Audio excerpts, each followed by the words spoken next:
There are three things Nikon are doing right now that will help them compete very well with Canon and Sony in the near future. Let's talk about it.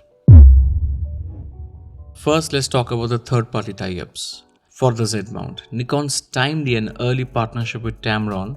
It's clear that they started quite a while back. And the fact they've also tied up with Viltrox shows that the company has observed Sony's strategy closely and is willing to follow a path that may appear difficult in the short term, but one that will benefit the customers, Nikon customers, and will draw a lot more customers to the system.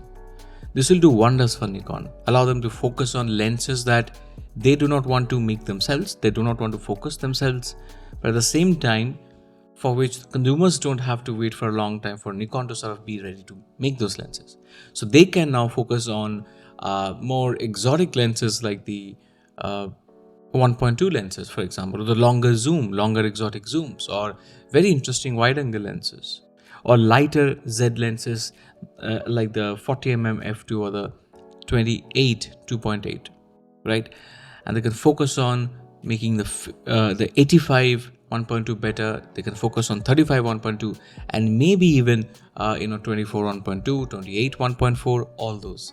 And for all these Nikon lenses, they can charge an even higher premium over the other lenses that they are taking from Tamron and putting in their timeline. If you notice, all camera manufacturers have been increasing prices, but the challenge is to command the price increase, justify that premium. Now, and it can become very difficult. So what Nikon can do now is they can say that, look, this is an S-line Nikon lens made by Nikon, completely Nikon design. And this is where we have put our best talents. So this is a special lens. And these lenses are the lenses for which you will want to pay a little extra. But we have another range of lenses which may not be as expensive, but they're very close to what you're making in terms of performance. They may not have the special sauce, but it's something that you can use for, get started with, start your business with, start your passion with, and then when you have saved up enough money and you really feel like you want to, let's upgrade to the 35 1.2, in time you can do that. So it sounds like a great plan, one that justifies the premium price that the Nikon only lenses can command, and all that, one that allows the broader market to actually buy into Z mount lenses directly from Nikon, with Nikon warranty, with Nikon manufacturing standards. Now, so far, this was only available to the Sony shooters, but now it's coming to Z mount and it's coming very fast. What I'd like to see is the special Tamron lenses that Tamron have been producing for example, Sony, especially the 35 to 150. Now, in this context, let me also talk about one more thing. Remember, the Z mount can practically take lenses from any mount. The Z mount can already easily accommodate the Sony lenses, and in future I'm sure there'll be someone who will be making a Canon RF to Nikon adapter. So Nikon system is therefore is best positioned to open the mount up and allow all lenses to be used along with it. So if someone makes this argument that there are not enough Z lenses, I'd like to remind them that just because of the Mega Dab adapter, all your Tony and Chelsea Northrop, all the Viltrox lenses, all the Samyang, all the Sigma and Tamron lenses, and all the Sony lenses, the really good recent, especially crop sensor Sony lenses, can be adapted to the Z mount. So therefore, the effort Nikon put in making the Z mount will bear its fruits now. Okay. And that is something that we must never lose sight of. Now let's talk about another thing. They have a unique bunch of 5 parameters all in the right place, all in one system. And what are those 5 parameters? Firstly, let me start with the file quality, the raw files, the dynamic range, the fact that you have light codecs, which does not compromise in quality at all. It does not compromise in speed at all. And the kind of skin color and skin tone that Nikon bodies can produce, the build quality, the ergonomics, wide range of lenses that I just spoke about. In fact, a lot of people speak about the fact that, speak about this myth, not fact, that Nikon do not have enough number of lenses. It's completely wrong when you consider you have an adapter that can allow you to adapt almost all of really good Sony lenses, right? So now when you combine that with the fantastic skin colors from Nikon, the really good build quality and ergonomics, even if you have competing opinions on the ergonomics, you can easily submit to the of the top three. Nikon has the best build quality. It somehow reminds me of, it almost makes me feel as if Nikon is the Leica of the professional camera brands, because of the build quality, how it looks, how it feels, how it's just made so well. And of course, the raw files, the amazing range in those raw files, especially if you look at the Z7 II, the Z7, the Z9, they're incredible. And I'm sure Nikon is going to continue on that path. So when you see colors, skin colors, amazing raw files, beautiful build quality, very well put together, something that will last a long time, a wide range of lenses, and a lens lineup that ranges from absolute top quality but expensive to very affordable, and also in the middle you have those light, beautiful lenses like the 40mm f2. Then you have premium products that are well priced. You see, combine all of that with premium products that are well priced. That's the second punch.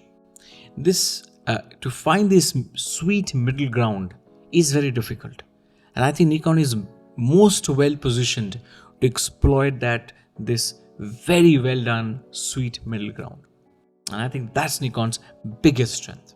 Okay, now let's talk about the third reason why Nikon will compete very well with Canon and Sony in future. It's something that Nikon got bashed for some time, is the 1.8 lenses. The fact that they started with the 1.8 lenses, not 5. The fact that Nikon started with these 1.8 lenses and they were slightly premium priced. They were not metal bodies anymore. That drew them a lot of flack. But now that you have visibility over the Fuji lineup, the Canon lineup, the Sony lineup, now in that context, when you look at the Nikon 1.8 prime lineup, your 20mm, your 24mm, your 50mm, your 35mm, your 85mm, all the way from 20 to 85. And then you also consider two macro lenses, 50mm 2.8 and 105 2.8.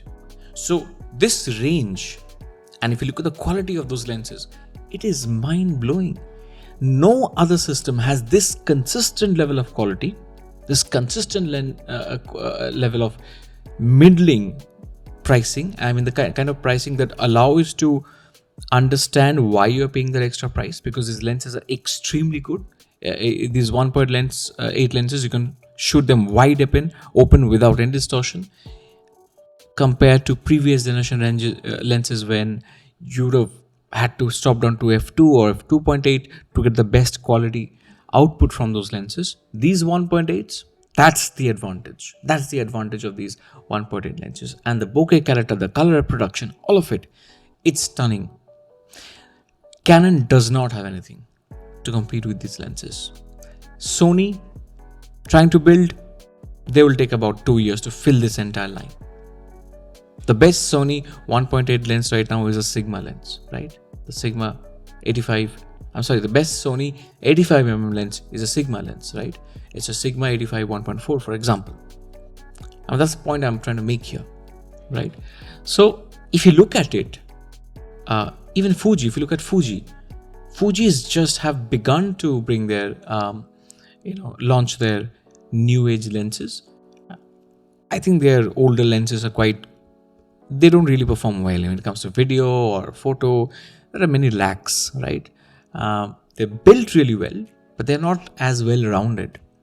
Now, if you look at all the top four systems, Fuji, Canon, Sony, and I think I would argue even Panasonic, and then Nikon, you would see that for someone to get started, to someone to build a system, build a business around a system, the most comprehensive ecosystem is that of Nikon's. Consider also the Tamron rebadged Nikon 28 to 75 2.8 here. Well, it's not the best quality lens, but it will go very well with someone who has a 35 and an 85, and in between they want to have a zoom. They can use this 28 to 75 or even the 17 to 28, the recently launched. So I think if you look at it, the 1.8 strategy allows someone, 1.8 to 2.8, if you consider the macros, that strategy allows someone to build a fantastic system around him for his work, whether it's passion or professional, and get started and be happy with it for a long time to come. For a long time to come. You're not buying a $200 lens, and when you buy it, within 2 months you think of upgrading it, and your upgrade now costs about $2,500. That's not it. You'll probably be paying somewhere between $400 to $600, or maybe even $350 to $600, and you're going to get a fantastic lens from which you will not feel the need to upgrade. That's the big point. And that's also a reason why I was slightly critical of the 24 to 200, because it's too slow for most people who want to have one lens to do everything. It's too slow. So what happens is that once you buy into the lens thinking, this is this one lens for everything, that's not the sort of use you can get out of that lens. That's the problem with that lens. But with the 1.8s, you'll never feel that. You'll never feel that. So you have a consistent level of quality starting with the 1.8s, going up to the 1.2s and to the 2.8 primes. And that's what I'm talking about. Nikon is the most well positioned to take advantage of their basic primes. And no one has been able to do that. Nikon got a lot of flack because you know what? A whole of YouTube pretended as if everyone buys 1.2 lenses, and they started eulogizing Canon for that. And we all know that's not true. I know so many people who invested in a couple of 1.2s and a Canon R5 or R6, for example, and then they now realize that they need more lenses, and they realized that the kind of investment that they're looking at or spending that they're looking at is so large that they couldn't justify. So I know so many people who then just sold off all those Canon lenses and bought a Sony because they could afford cheap, good quality third-party lenses. You get the advantage of Sony now and Nikon because you can adapt. There's Tamron, there's Filtrox, and then there is also the f-mount lenses through the FTZ2 adapter. So I think if you look at it, Nikon is very well positioned to now convert people from Fuji, Sony and Canon. Not everyone, of course not everyone, but I think a significant part of the market. And that's why I want to leave with this thought. The next 6 to 10 months will be crucial, because that's a period when we will see the Nikon Z bodies with the XP7 processors, new Nikon Z bodies with the XP7 new processor, which will pack those bodies with video codecs and autofocus abilities to match or exceed the market and the competitor. So with that, I'll leave you with that thought. And if you think that this was a good conversation, do subscribe, do share what you think. And I'm going to see you very soon with another video.